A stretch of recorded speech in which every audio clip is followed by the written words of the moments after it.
ரத்து செய்யப்பட்டிருக்கு. இந்த திமுக கூட்டணி கட்சியோ இல்ல மதுரை எம்பி சு வெங்கடேசனோ எதுவுமே கருத்து கூறலையே சார். அதை நீங்க எப்படி பாக்குறீங்க? நீங்க அவங்கள்ட்ட கேளுங்க. இப்ப அவங்க தாலி கட்டிய மனைவியின் மாதிரி ஆயிட்டாங்க. கூட்டணி என்பது தேர்தல் நேரத்துக்கு தான் கூட்டணி.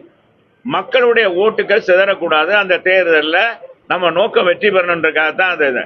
ஆனா இன்னைக்கு திமுக கட்சியில இப்ப காங்கிரஸ் தான் போர்க்குரல் எழுத்திருக்காங்க. அன்பு சகோதரர் திருமாவளவன் போர்க்குரல் எடுத்து எடுத்து கடைசியில இப்ப அமைங்கிட்டார். எதனால அமுங்கினாருன்னு தெரியல. உன் கட்சி இருக்கணுமா இல்லையான்னு எதுவும் கேட்டுட்டாங்களான்னு. ஏன்னா எப்பவுமே கட்சியை பிரிக்கக்கூடியது திமுக. இந்திய கம்யூனிஸ்ட் கட்சியை ரெண்டா பிரிச்சுட்டாங்க, எல்லா கட்சியும் ரெண்டா பிரிச்சுட்டாங்க. ஆனா அது மாதிரி நம்ம கட்சியும் பிரிச்சுடுவாங்களோன்னு திருமாவளவன் சகோதரர் திருமாவளவன் இன்னைக்கு பேசாம இருக்காரு. நான் நேத்து கூட ஒரு புள்ளி விவரம் சொன்னேன். இந்தியாவிலே தலித்துகள் அதிகமாக பாதிக்கப்பட்ட மாநிலம் தமிழ்நாடு என்ற புள்ளி விவரம் வருது. அது பெண்கள் அதிகமாக பாதிக்கப்பட்டாங்க. இளம் பெண்கள் பாதிக்கப்பட்டிருக்காங்க, பாலியல் வன்கொடுமைக்கு ஆளாயிருக்காங்க.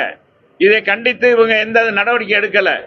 அப்ப இப்ப என்னன்னா ரொம்ப பவ்யமா திமுக கூட்டணி இருக்கிறது. கம்யூனிஸ்ட்லாம் எதுக்காக தொடங்குனது? கம்யூனிஸ்ட் ஏழை எளிய மக்களுக்கு போர்க்குரல் கொடுக்கறதுக்கு தான். அவங்களுக்கான நியாயமான தீர்வு கிடைக்கணும் இருக்கு. அதையெல்லாம் மறந்துட்டாங்களே. கூட்டணி எல்லாம் மாவு வருது, எல்லாம் இது வருது, சீட்டு வருது, வாங்கிட்டு போகணும்னு நினைக்கிறாங்க. தேர்தல் காலத்துல திமுக ஹீரோன்ற மாதிரி தமிழக முதல்வர் சொல்றாரு, உண்மைதானா? அவர் ஹீரோவா அவர் வேற அது ஜீரோ அதெல்லாம் சொல்லக்கூடாது. அவர் முதலமைச்சர்.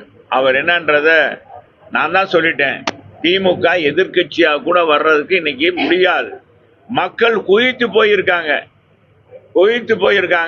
திமுக கூட்டணி எதிர்கட்சியா கூட வர முடியாது. 2011 என்ன நடந்துச்சோ அதே மாதிரிதான் இப்பவும் நடக்க போகுது. 2021 சட்டமன்ற தேர்தலை விட இப்ப நடக்கூடிய தேர்தலை எளிதா வெற்றி பெறுவோம், அங்க நம்ம சாதனையை சொல்லியே வெற்றி பெறுவோம் அப்படின்னு சொல்லி சிஎம் பேசியிருக்காரு. நம்ம முதலமைச்சரை நான் வரவேற்கிறேன். சாதனை சொல்லி சொல்லி ஓட்டு கேட்க சொல்லுங்க. அப்பதானே மக்களுக்கு தெரியும். இப்ப கூட நான் நோட்டீஸ் கொடுத்துட்டேன் ராம் தியேட்டர்கிட்ட, மார்க்கெட்லாம் கொடுத்தேன். எப்பப்பா அந்த தேர்தல் வருது, அந்த தேர்தல் சொல்லுப்பா, நாங்க உடனே நாங்க ஓட்டு போடணும்ப்பா அப்படின்னு சொல்றாங்க. இன்னைக்கு நான் எல்லா தொகுதிக்கும் போயிட்டேங்க. இந்த 10 தேர்தல் அறிக்கை மூலமாக எங்களுடைய ரியல் ஹீரோவாக இன்னைக்கு அரசியல்ல ரியல் ஹீரோ, உண்மையான இந்த 2026 ரியல் ஹீரோ யாருன்னா அண்ணன் எடப்பாடியார். அவர் தான் முதலமைச்சரா ஆக போறார். இது எழுதி வச்சுக்கோங்க. நீங்க எல்லாம் அது முடிஞ்ச பிறகு என்கிட்ட வந்து இங்க வந்து கேளுங்க. அதெல்லாம் எங்க பொதுச் செயலாளர்கிட்ட கேட்க வேண்டியது. அது யாரோ ஒருத்தர் கட்டி விட்டாரு அன்னைக்கு. அது நம்ம நண்பர் இங்கேதான் உங்ககிட்ட தான் இருக்காரு. அவர் எப்பவுமே ஏதாச்சும் ஒன்ன போட்டு விட்டு நம்மளை பழி வாங்குறது குறிக்கோளா இருக்கா. தமிழக அணிக்கும் டெல்லி அணிக்கும் தான் போட்டின்ற மாதிரி தமிழக முதல்வர் சொல்றாரு. அவங்க 1999 பாரதிய ஜனதாவோட கூட்டணி வச்சிருந்தாங்க. 2001 கூட்டணியில இருந்தாங்க. அப்ப அவங்களும் பாரதிய ஜனதாவும் கூட்டணியில் இருக்கும்போது டெல்லிக்கும் தமிழகத்துக்கும் போட்டியா? இதெல்லாம் வேதாந்தவாதமாக ஏதாச்சும் சொல்லணுமேன்னு நம்ம அதான் சொல்றேன்ல. நேற்று நான் சொன்ன கதை தான். வடிவேல் மாதிரி இன்னைக்கு மக்கள் புலம்ப விட்டுட்டாங்க. அவங்க கட்சிக்காரவங்க வடிவேல் மாதிரி நம்ம முதலமைச்சர் நல்லவருப்பா, அவரை போய் புலம்ப விட்டுட்டாங்க. பாருங்க, புலம்ப விட்டுட்டாங்களே. அவர் என்ன ஏதாச்சும் ஒண்ணு சொல்லணும்னு சொல்றாரு. வேற யாராச்சும் சொல்றாங்களா? ஏங்க, இப்ப நீங்க நல்லவன் நானா சொல்லிட்டா என்ன செய்யுது? நான் தான் கோபாலகிருஷ்ணன், நான் தாங்க. எல்லாரும் என்னை சப்பானி கூப்பிடுறாங்க. நான் கோபாலகிருஷ்ணன் சொன்னா யார் ஏத்துக்குருவாங்க? நானா சொல்லிக்கிறேன். என்னன்னு என்ன தம்பி? அப்படித்தானே? உண்மையில மத்தவங்க சொல்றோம், மக்கள் சொல்றோம். எங்க இப்ப அடுத்த திமுக ஆட்சி தான். என்னப்பா குறை கண்ட அந்த ஆட்சியில? 5 வருஷம் நாங்க சுபிச்சமா இருக்கோம். வீட்டு வரி ஏத்தல, மின் கட்டணத்தை ஏத்தல, பால் விலை உயர்த்தல, குப்பைக்கு வரி போடல. இன்னைக்கு சட்ட ஒழுங்கு பேணி காக்கப்படுகிறது. மது இன்னைக்கு பாத்தீங்கன்னா போதையே இல்ல. தமிழகம் எவ்வளவு அருமையா அடக்கி இருக்காரு.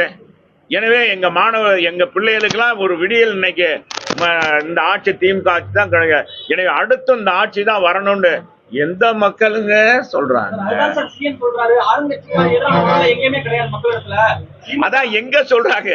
அவருக்கு எங்க போய் கேட்டாரு? அவர் என்ன செய்யறாரு, கூட்டி வைக்கிற கூட்டத்துல பேசுறாருங்க முதலமைச்சர்.